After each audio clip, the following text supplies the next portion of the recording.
You don't realize it at first because abuse doesn't always begin with a slap or a scream. Sometimes it begins with a compliment, with attention, with a person who seems to understand you better than anyone ever did.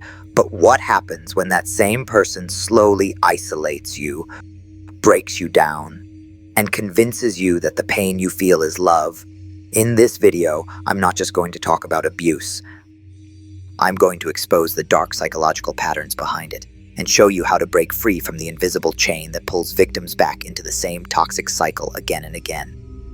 Let me give you a real-world glimpse. A young man grows up watching his parents argue. His father controls everything: money, decisions, even emotions.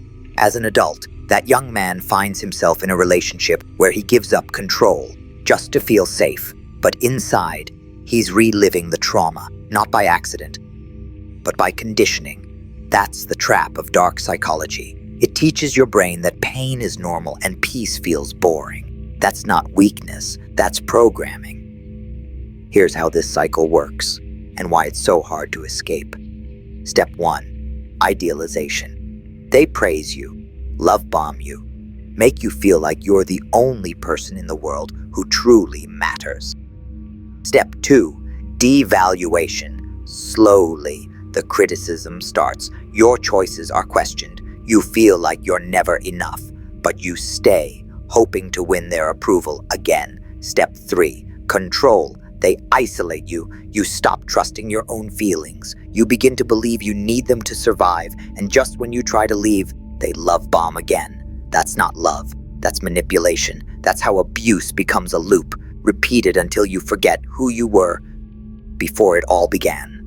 So how do you break this cycle? First, recognize the tactics: emotional guilt, gaslighting, silent treatment, conditional affection. These aren't just behaviors, they're strategies. Once you see the game, you stop playing it. Second, reconnect with reality. Talk to people who care, journal, seek therapy if needed, because the abuser's greatest weapon is your isolation. Third, build new patterns. Surround yourself with people who respect your boundaries. Learn to say no without guilt.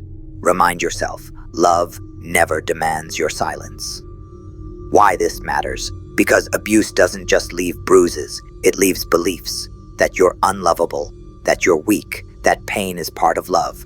But none of that is true. And if no one told you before, I will now.